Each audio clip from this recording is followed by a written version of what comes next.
नमो राघवाय। जय श्री सीताराम। यह एक सत्य घटना है, क्योंकि भगवान के सामने कोई भी व्यक्ति झूठ नहीं बोलता है। यह सत्य घटना मैं इसलिए आज आप सबके साथ शेयर करने की कोशिश कर रही हूँ कि आज मैं थक गई हूँ, पूर्णतः थक गई हूँ। मैं अपनी जिंदगी की लड़ाई लड़ते लड़ते लड़ते लड़ते मैं बहुत थक गई, क्योंकि एक औरत जब तक सहती रहती है जब तक उसके सुहाग पे आँच ना आए। इसलिए मैं भगवान से प्रार्थना करती हूँ कि भगवान ऐसी माँ जो इनको मिली ऐसी परमात्मा किसी को ना दे।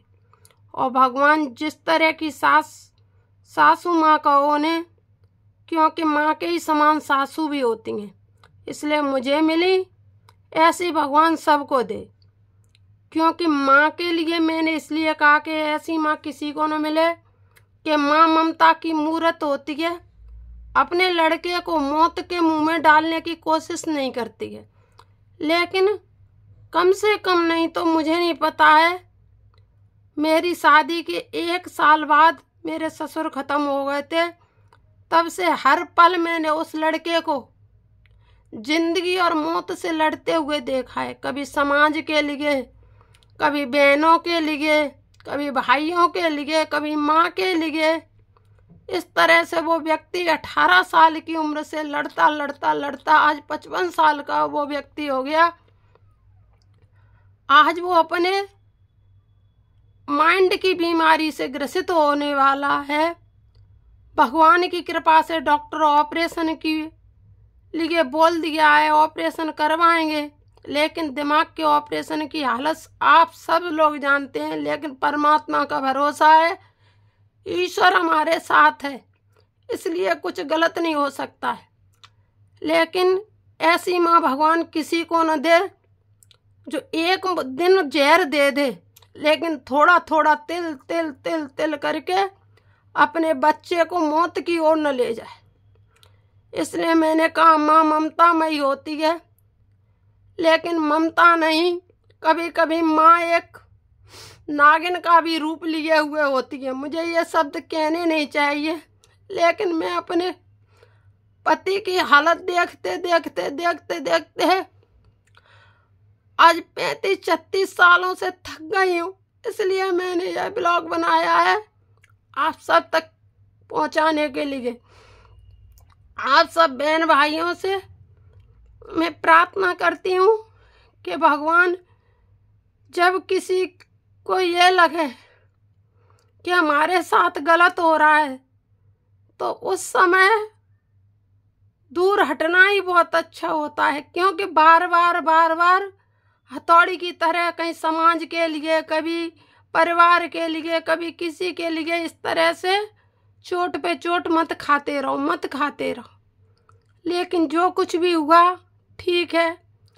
बस यही प्रार्थना करती हूँ कि भगवान ऐसी माँ इनको दी किसी को न दे, और ऐसा बेटा भी धैर्यवान परमात्मा सबको दे, जिसकी धैर्य की पराकाष्ठा परमात्मा ही जानते होंगे कि किस धैर्यता से उसने अपने 6 बहनों की शादी की है, 3 भाइयों की शादी की है पिता गुजरने के बाद, और इतनी सब शादियां करने के बाद आज लास्ट तौरा उसकी माँ ने मारा कि पूरी संपत्ति उसने अपने 2 बेटों के नाम कर दी। इस बेटे को कुछ नहीं दिया, कुछ भी नहीं दिया।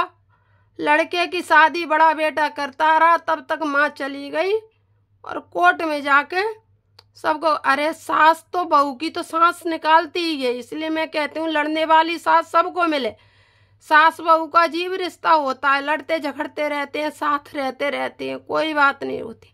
लेकिन माँ ममतामयी होती है।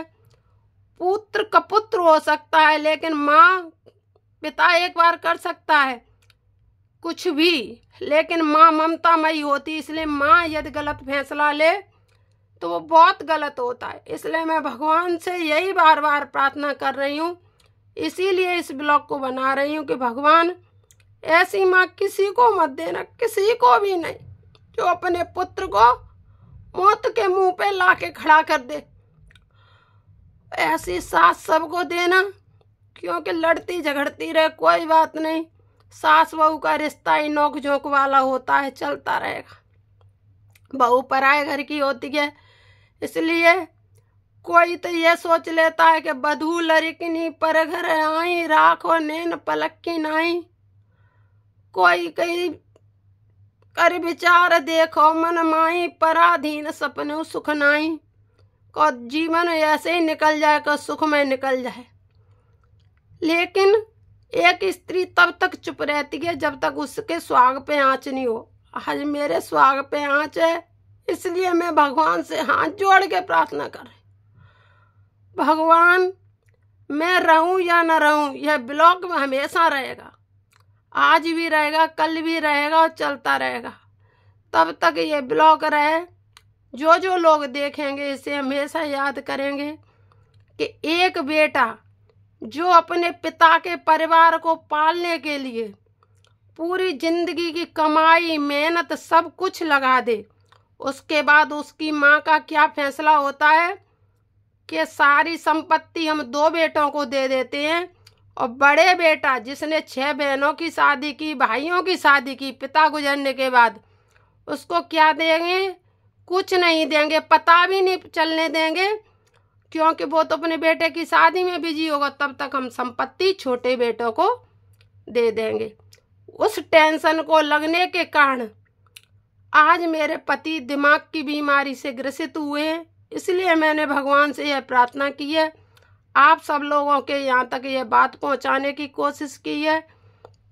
इसलिए आप मेरे पति के लिए सब दुआ करना, मेरे यूट्यूबर बहन भाई सब लोग दुआ करना कि वे जल्द से जल्द स्वस्थ हों, ऑपरेशन हो के वो घर आएँ, उनकी लंबी आयु हो, दीर्घ आयु की कामना करना।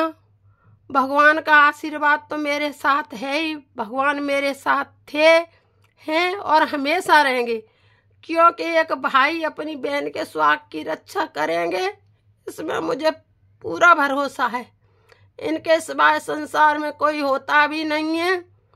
पक्का विश्वास है कि तुलसी सीता राम कहूँ, हृदय धरो विश्वास, कबहू बिगड़त ना सुनी मैंने सीता राम के दास।